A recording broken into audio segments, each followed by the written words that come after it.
ನಮಸ್ಕಾರ ಸ್ನೇಹಿತರೆ, welcome back to my YouTube channel. ಬನ್ನಿ ಇವತ್ತಿನ ನಂದಗೋಕುಲ ಸಂಚಿಕೆಯಲ್ಲಿ ಏನೇನಾಗುತ್ತೆ ಅಂತ ನೋಡ್ಕೊಂಬರೋಣ.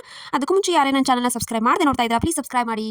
ಹಿಂದಿನ ಸಂಚಿಕೆಯಲ್ಲಿ ಮಾಧವಗೆ ನೋಡಕ್ ಬಂದಿರೋ ಹುಡುಗಿ ಸಿರಿಗೆ ಫೋನ್ ಮಾಡಿ ಕೇಶವ ನಿನ್ನ ನಂಬರ್ ಬ್ಲಾಕ್ ಮಾಡಿದ್ದೀನಿ ಅಂತ ತಕ್ಷಣ ಮೀನಾಗೆ ಫುಲ್ ಖುಷಿಯಾಗಿ ಅವನ ಹಾಗೆಲ್ಲ ಮಾಡಿಬಿಡ್ತಾಳೆ. ಅವಾಗ ಇಲ್ಲ ನನ್ನ ಬ್ರಹ್ಮಚಾರಿ ಹನುಮಾನ್ ಇದನ್ನ ವ್ರತ ಮರ್ತೋಗ್ಬಿಟ್ಟು ಅಂತ ದೂರ ಸರಿದು ಹೋಗ್ಬಿಡ್ತಾನೆ. ಅವಾಗ ಮೀನಾ ಕೋಪ ಬರುತ್ತೆ. ಆಮೇಲೆ ಈತ ಮಾಧವ ತುಂಬ ಯೋಚನೆ ಮಾಡ್ತಾ ಮೇಲೆ ನಿಂತಿರ್ತಾನೆ. ಅಷ್ಟರಲ್ಲಿ ಇಬ್ರು ಕೇಶವ ಹಾಗೆ ವಲ್ಲಭ ಇಬ್ರು ಹೋಗಿ ಮಾತಾಡ್ತಿರ್ತಾರೆ.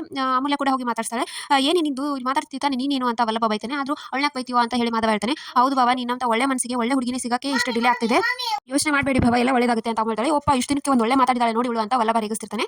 ಸೊ ಮಾರನೇ ದಿನ ಬೆಳಿಗ್ಗೆ ನಂದನ್ ಕುಮಾರ್ ಅಂಗಡಿಯಲ್ಲಿ ಪೇಪರ್ ಓದ್ತಿರ್ತಾನೆ. ಅಷ್ಟರಲ್ಲಿ ಅಲ್ಲೊಂದು ಮದುವೆ ಮೇಳ ಅನ್ನೋದನ್ನ ನೋಡಿ ಫುಲ್ ಖುಷಿ ಆಗ್ಬಿಡ್ತಾನೆ. ಅದನ್ನೇ ಅಲ್ಲಿ ಹನುಮಂತಗೂ ಹೇಳ್ತಾನೆ. ಹೌದಾ, ಈ ವಿಷಯನ ಮೊದಲು ನಾನು ಮನೆಯವ್ರಿಗೆ ಹೇಳ್ತೀನಿ ಅಂತ ಅಲ್ಲಿಂದ ಹೊರಡ್ತಾನೆ. ಆಮೇಲೆ ಮನೇಲಿ ಈತ ಅಮ್ಮ ರೂಮಲ್ಲಿ ವಲ್ಲಭನ್ ಬಟ್ಟೆ ಎಲ್ಲ ಚಲಾಡಿರೋದನ್ನ ಎತ್ತಿ ಎತ್ತಿ ಬಕೆಟ್ ಹಾಕ್ತಿರ್ತಾಳೆ. ಏನು ಮಾಡ್ತಾ ಇದೆಯಾ, ನನ್ನ ಬಟ್ಟೆ ಯಾಕೆ ಮಾಡ್ತಾ ಇದೆಯಾ ಅಂತ ವಲ್ಲಭ ಕೇಳಿದಕ್ಕೆ ಹೌದಾ, ಹಾಗೆ ಇಟ್ಕೊ ನೀನು ಕ್ಲೀನ್ ಮಾಡಲ್ದೆ ಅಂತ ಹೇಳಿ ಎಲ್ಲ ಬಟ್ಟೆನೂ ವಾಪಸ್ ಚಲಾಪಿಲಿ ಮಾಡಿ ಹೊರಟೋಗ್ತಾಳೆ.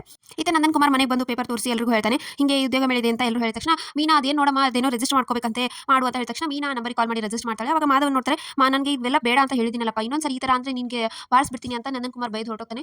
ಅದಕ್ಕೆ ಮನೆಯವರು ಎಲ್ಲರೂ ಒಪ್ಪಿಸ್ತಾರೆ. ಆಮೇಲೆ ಈತ ಊಟ ಮಾಡ್ಕೋತ್ರಾಗ ರಕ್ಷಾ ನಾನು ಆ ಬಟ್ಟೆ ಹಾಕೋತೀನಿ ಅಂತ ಹೇಳಿದ ತಕ್ಷಣ ಎಲ್ಲರೂ ಹೋಗೋದು ಬೇಡ, ನಾನು ಮಾಧವ ಗಿರಿಜಾ ಹೋಗ್ತೀವಿ, ಹಾಗೆ ಮೀನಾ ನೀನು ಬಾರಮ್ಮ, ನಿನಗೆ ಎಲ್ಲ ಸ್ವಲ್ಪ ವಿಚಾರ ಮಾಡ್ತೀಯಾ ಅಂತ ಮೀನಾನು ಕರೀತಾನೆ. ಸರಿ ಆಯಿತು ಅಂತ ಮನೆಯವರೆಲ್ಲರೂ ಒಪ್ಕೋತಾರೆ. ಆಮೇಲೆ ಈತ ಮಲ್ಕೊಂಡಾಗ ಅಮ್ಮು ಫುಲ್ ನಡುಕ್ತಿರ್ತಾಳೆ. ಅದಕ್ಕೆ ವಲ್ಲಭ ಅದನ್ನು ಕೇಳಿಸ್ಕೊಂಡು ಎಚ್ಚರಾಗುತ್ತೆ. ಎಚ್ಚರಾಗಿ ನೋಡ್ತಾನೆ, ಚಳಿ ಇದೆ ಅಲ್ವಾ, ಅವಳಿಗೆ ಚಳಿ ಆಗ್ತಿರ್ಬೇಕು, ಮೇಲೆ ಮಲಗಿಸೋಣ ಅಂತ ಹೇಳಿ ಕರಿಬೇಕು ಅಂತ ಕರಿತಾನೆ. ಅವಳು ಹೇಳೋದೇ ಇಲ್ಲ. ಅವಾಗ ಕೆಳಗೆ ಕೂತು ಕರಿಯಕ್ಕೆ ಹೋಗ್ತಾನೆ. ಅಷ್ಟರಲ್ಲಿ ಅಮ್ಮಗೆ ಎಚ್ಚರಾಗುತ್ತೆ. ಏನೋ ಮಾಡ್ತಾ ಇದೆಯಾ, ಇಲ್ಲೇನೋ ಮಾಡ್ತಾ ಇದೆಯಾ ಅಂತ ಹೇಳಿದ್ರೆ ನಿನ್ಗೇನು ಮಾಡಕ್ಕೆ ಬಂದಿದ್ದೀನಿ, ಏನೋ ಪಾಪ ನಡ್ತಾ ಇದೆಯಾ ಅಂತ ಮೇಲೆ ಮಲ್ಕೊಳ್ಳೋಕೆ ಕರೆದ್ರೆ ನನಗೆ ಈ ಥರ ಮಾಡ್ತೀಯಾ, ನೀನು ಇಲ್ಲೇ ಬಿದ್ಕೋ ಅಂತ ಹೇಳಿ ವಾಪಸ್ ಹೋಗಿ ಮಲ್ಕೋತಾನೆ. ಈತ ಸೂರ್ಯಕಾಂತನಿಗೆ ಕೆಟ್ಟ ಕನಸು ಬೀಳುತ್ತೆ. ಅಮ್ಮ ಅಂತ ಹುಡ್ಕೊಂಡು ರೂಮಿಗೆ ಬರ್ತಾನೆ. ಅಲ್ಲಿ ಅಮ್ಮ ಇರೋದಿಲ್ಲ ಅಂತ ಕಲಾ ಕೂಡ ಹಿಂದೆಯಿಂದ ಬರ್ತಾಳೆ. ಏನು ಅಮ್ಮ ನೆನಪಾಯ್ತಾ ನನಗೂ, ಹೀಗೆ ನೆನಪಾಗ್ತಿರ್ತಾಳೆ, ಏನು ಮಾಡೋಕ್ಕಾಗಲ್ಲ, ಎಲ್ಲಿದ್ರು ಸುಖವಾಗಿರಲಿ ಬಿಡಿ ಅಂತ ಸುಮ್ಮನಾಗಬೇಕು ಅಂತ ಕಲಾ ಹೇಳ್ತಾಳೆ. ಅದಕ್ಕೆ ಅವಳು ಏನೋ ಸಂಕಟ ಪಡ್ತಿರೋ ಹಾಗೆ ಬಿತ್ತು ನನಗೆ, ಅವಳು ಅಲ್ಲಿ ನಮ್ಮ ಶತ್ರು ಮಗನ ಜೊತೆ ಮದುವೆ ಆಗಿ ಆರಾಮಾಗಿದ್ದಾಳೆ, ಇದಕ್ಕೆಲ್ಲ ಕಾರಣ ನಂದನ್ ಕುಮಾರ್, ಅದನ್ನ ಮಾತ್ರ ನಾನು ಬಿಡೋದಿಲ್ಲ ಅಂತ ಸಿಟ್ಟಿನಿಂದ ಸೂರ್ಯಕಾಂತ್ ಹೇಳ್ತಾನೆ. ಮಾರನೇ ದಿನ ವಲ್ಲಭ ಕಾಲೇಜಿಗೆಲ್ಲ ರೆಡಿ ಆಗ್ತಾನೆ. ಅಮ್ಮು ಇನ್ನೂ ಮಲಗಿರ್ತಾಳೆ. ಯಾಕೆ ಎದ್ದು ನಾನು ಇನ್ನೂ ಟಿಫಿನ್ ಮಾಡಿ ಬರೋಷ್ಟರಲ್ಲಿ ರೆಡಿ ಆಗಬೇಕು, ಇಲ್ಲಾಂದ್ರೆ ಕಾಲೇಜ್ ಬಿಟ್ಟು ಹೋಗ್ತೀನಿ ಅಂತ ಹೇಳ್ತಿರ್ತಾನೆ. ಅಷ್ಟರಲ್ಲಿ ಅಮ್ಮು ನಡ್ತಿರೋದು ಹೋಗಿ ಹಿಡಿದು ನೋಡ್ತಾನೆ, ಜ್ವರ ಬಂದಿರುತ್ತೆ. ಹೊರಗಡೆ ಬಂದು ಮೀನಾಗೆ ಹೇಳ್ತಾನೆ, ಜ್ವರ ಬಂದಿದೆ ಆ ಕರಿಬೇಕಿಗೆ ಅಂತ.